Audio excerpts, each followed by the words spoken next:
One take. This is NBA One Take. Feature yours truly, Pretty Boy Lake. This is NBA One Take for your head.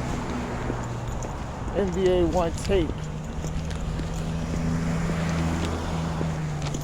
Oh, for your brain. Coming to you live, Brooklyn, New York. This is NBA One Take. Put this back on. Get sick.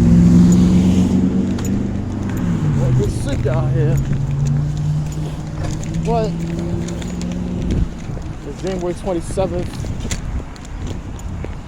2022. 4 games for me on the docket, as well as some NBA news I just want to talk about. The first game was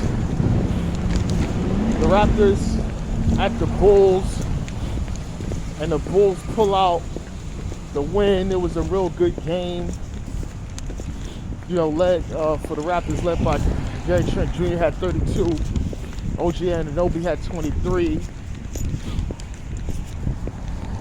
And the rookie Scotty Barnes has 16. But the Bulls, they just pulled it out, led by DeRozan, who had 29. Zach LaVine, first game back, 23, 8 and 8. And Vujacic had 17 and 15, notably for the Bulls. So it just gives Chicago, the lead in the East. Still looking good. Some players is out, but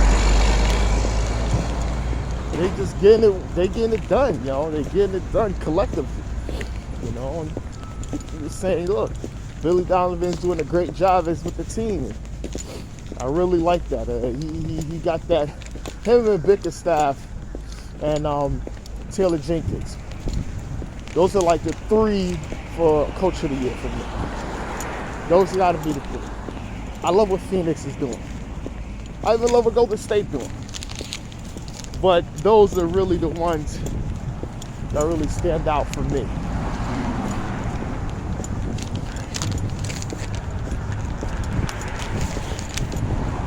And the next game is, Cleveland, coached by Bernie Bickerstaff Jr.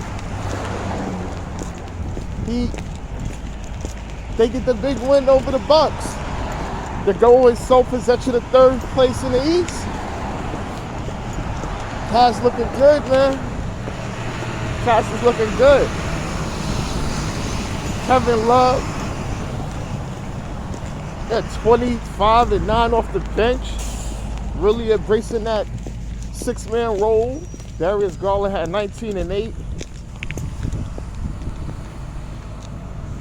Zeddy Osman was on fire with 23. Evan Mobley with 16, and Jared Allen with a double-double, 10 and 10, and some good defensive plays on his end. Cavs in 3rd place. Trying to get the 2nd. Look, Cavs they have shown me something that I'm gonna have to change how I do my predictions, because I have to look at a lot of things, man. They looking good, and they beating top teams. Giannis had 26, Portis had 22, and Chris Middleton had 21.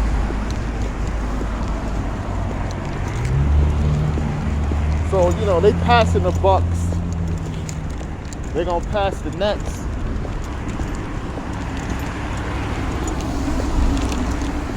They just moving up. They're moving up.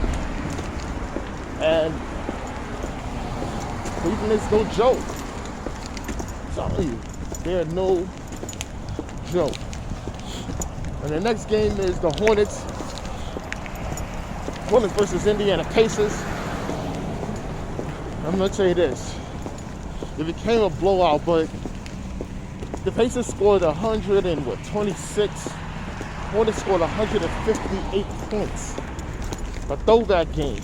Looking like those Denver Nuggets in the 80s with that kind of score.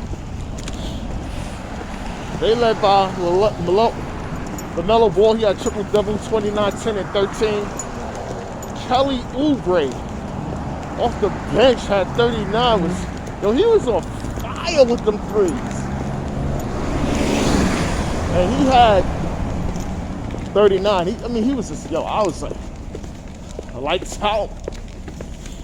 Hitting in his face. It was just, he just couldn't miss.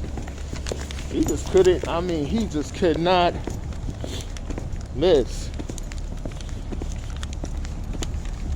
Yeah, Terry Rozier, he had 20, and now Bridges had 22, notably for the Hornets. Pacers played through it, man, with, star players is out.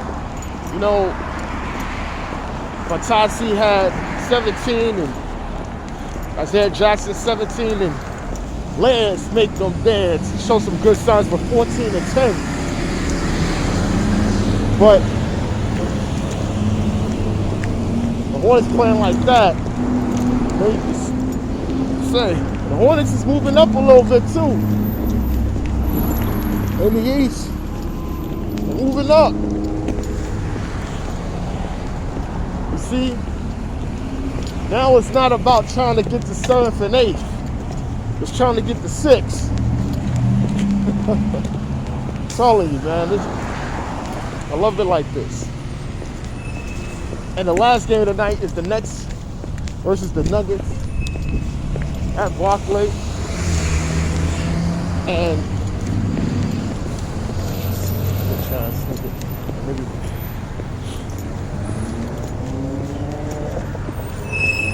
the Nuggets come back to win. A team that was down, but they separate themselves and get the win, led by MVP, reigning MVP Onetake. He had 26 and 9. Will Barton had 21 and 10.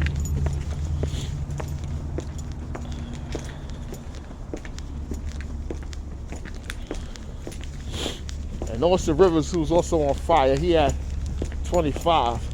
Nets is out. James Harden, who came up with issues and all types of things, talking about his free agency and possibly not coming back to the Nets. There's a lot of going on there. Kyrie can't play because it's a home game, and KD's still out with injury. Patty Mills stepped up. He had 21. Rookie Cam Thomas had 25, and LaMarcus Aldridge had 18 and 8, respectively, for the Nets.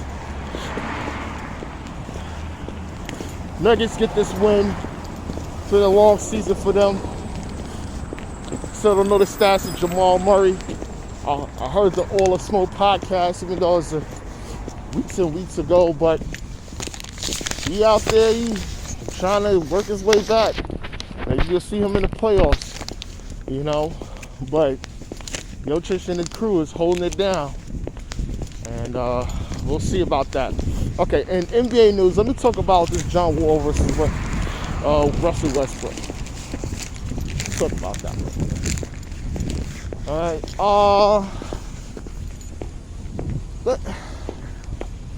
Where we'll start, because the thing with this Wall versus Westbrook, the little inquiry, because I heard about this a month ago, but every little rumor you hear, I don't put out there. I heard about this a month ago. Houston reached out and about inquiries for Russell Westbrook, for John Wall, because they feel that they could get a draft compensation in return for John Wall, because He's still a high valuable player, starter. He can get, possibly 20 points a game and still contribute. And they waited. Houston waited when teams is going to get desperate. Waited for either turmoil or a possible desperate team that wants to get a real good point guard to be the missing piece, and they will have to compensate Houston. That's what they waited. So John Wall he's been working out, and I think it's Miami, trying to be close to his family and things like that. So that's what it is. The Lakers is not trying to give up any more draft picks. They will ride out the Russell Westbrook situation. The only, I think, reliable trade piece they have at this time is THT and Austin Reeves. Those are the only trade pieces they have as of right now that teams would want, and what the Lakers would want. So they're not trying to give up a draft pick. They're going to keep the pick. They'll be smart in there, and even though the pick is 5 years away, you can't be stupid, because most likely in 5 years, there definitely ain't going to possibly be no LeBron James, and you don't know the status with Anthony Davis.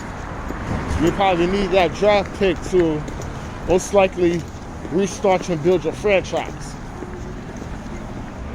So that's why they're not giving that pick up, and you don't supposed to. You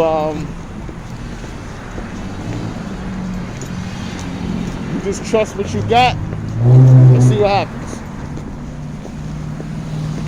Lakers is not playing well, but we have to see.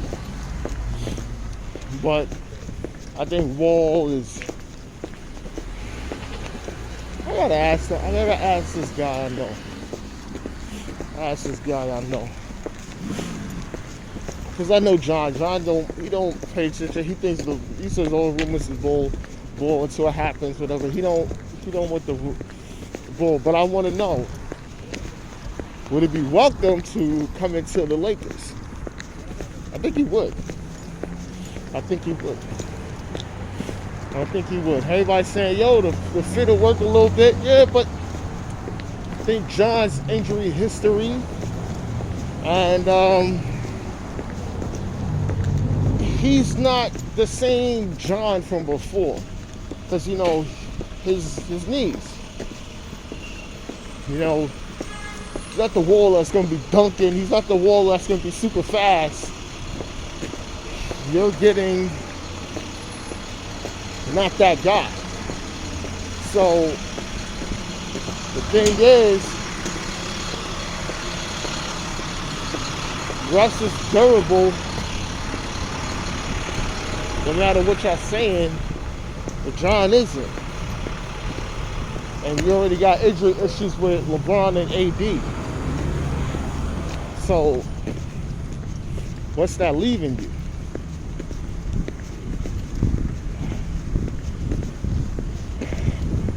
And then that comes back to coaching. How you gonna try to make this work? Benching Russ in the fourth quarter ain't gonna be helping. There's more to that. There's more to that than just that. And that's why I said Rob Pelinka got to come to the table.